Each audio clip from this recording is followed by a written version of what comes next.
नमस्कार मित्रांनो,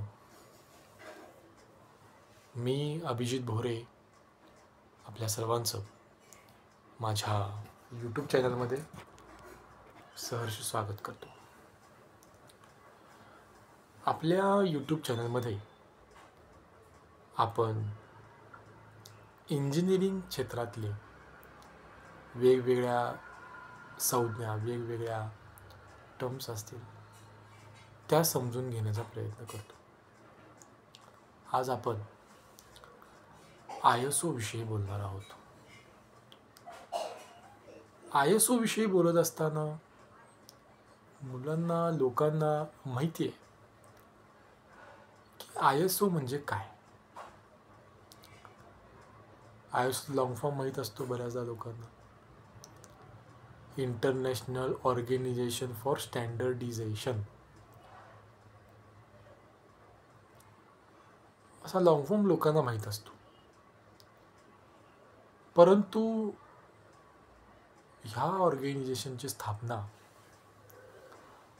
का करावीशी वाटली, ह्या ऑर्गनायझेशनची स्थापना कुठं झाली, कधी झाली, याविषयी बऱ्याचदा माहिती नसते. तर आज आपण ISO विषयी थोडक्यात ISOचा इतिहास थोडक्यात जाणून घ्यायचा प्रयत्न करूया. त्यासोबतच ISO मध्ये जे 2 विंग आहेत ते 2 विंग्स जाणून घ्यायचा प्रयत्न करूया. चला तर सुरुवातीला ISO म्हणजे इंटरनॅशनल ऑर्गनायझेशन फॉर स्टँडर्डायझेशन असा ISOचा लॉंग फॉर्म आहे. स्वित्झर्लंडमधील जिनिव्हा शहर या शहरामध्ये 23 फेब्रुवारी 1947 रोजी ISO या संस्थेची स्थापना झाली. आता या संस्थेची स्थापना होत असताना ही एक फार मोठी विनाशासकीय आणि नॉन प्रॉफिटेबल म्हणजे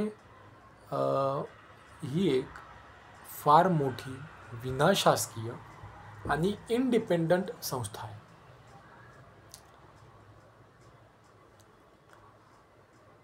ISO हा शब्द जो आहे हा ग्रीक शब्द आहे. ग्रीक भाषेतून हा शब्द आलेला आहे.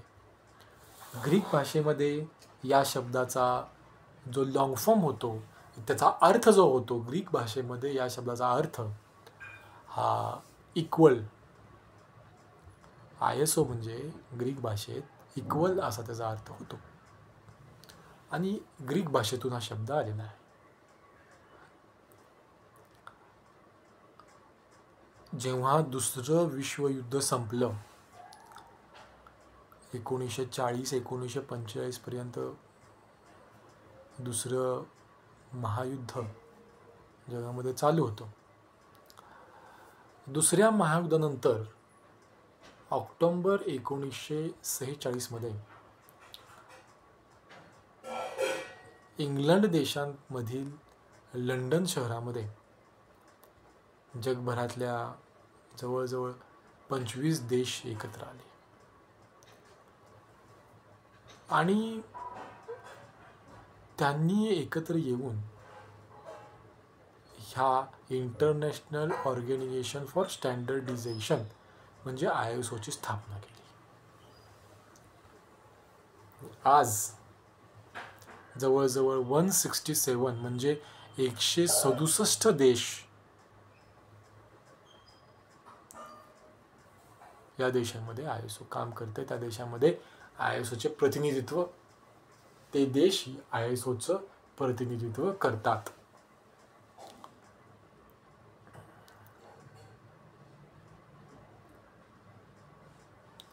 आता हे जे ISO आहे ह्याचा थोडासा हा इतिहास आपण बघितला.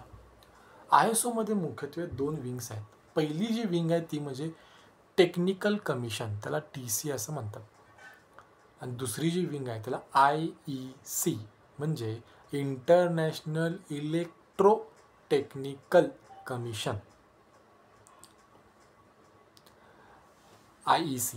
आता ह्या आपले जे स्टँडर्ड्स आहेत ISO 9001, ISO 14000, ISO 45000, असे जे स्टँडर्ड्स आहेत या सर्व, आता समजा ISO 31000 आलं, या सर्व स्टँडर्डसाठी TC टेक्निकल कमिशन ही संस्था जबाबदार आहे. आणि इन्फॉर्मेशन टेक्नॉलॉजी म्हणजेच IT क्षेत्रातल्या स्टँडर्डसाठी IEC ही संस्था काम करते. आता ISO 9000, आता आपण थोडंसं क्वालिटी मॅनेजमेंट या स्टँडर्डविषयी जर बोलायचं झालं तर आपल्याला असं दिसतं की ISO 9000 हे ओरिजिन स्टँडर्ड आहे, हे मूळ स्टँडर्ड आहे. त्यामध्ये सगळ्या संज्ञा या डिटेलमध्ये दिलेल्या आहेत. त्यानंतर ISO 9001 हे जे स्टँडर्ड आहे हे ज्या ठिकाणी डिझाईन होतं, ज्या ठिकाणी डेव्हलपमेंट केली जाते, ज्या ठिकाणी प्रोडक्शन केलं जातं आणि त्या ठिकाणी सर्व्हिससुद्धा दिली जाते, अशा ठिकाणी ISO 9001 हे स्टँडर्ड वापरलं जातं. आणि त्यांना रिकमेंड सुद्धा केलं जातं. ISO 9002 हे जे स्टँडर्ड आहे ते ज्या ठिकाणी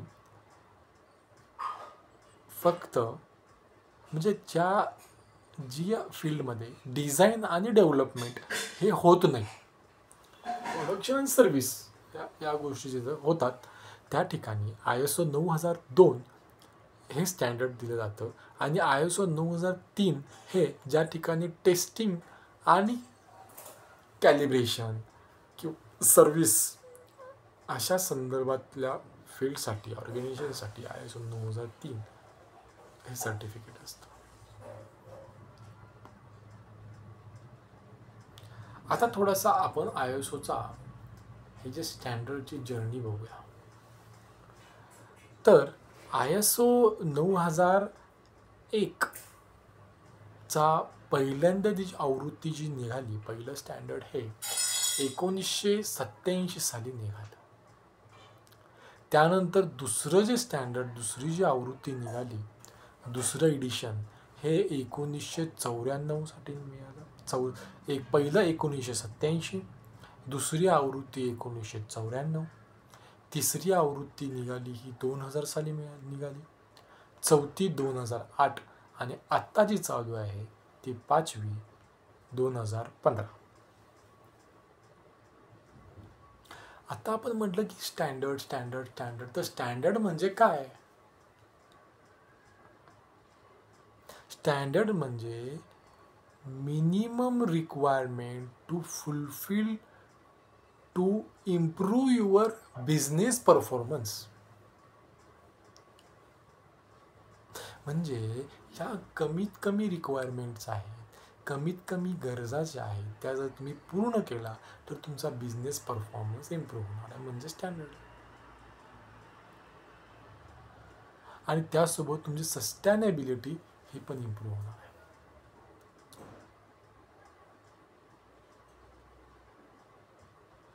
तर आज आपण ISO जे थोडक्यात त्याचा इतिहास जाणून घेतला,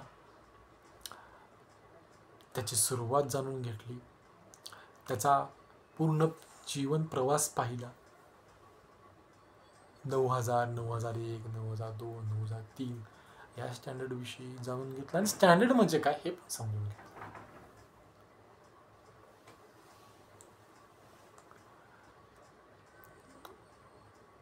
रोज नवनवीन टर्मवरती छोटे छोटे व्हिडिओ टाकण्याचा प्रयत्न करणार आहे. सोबत राहा.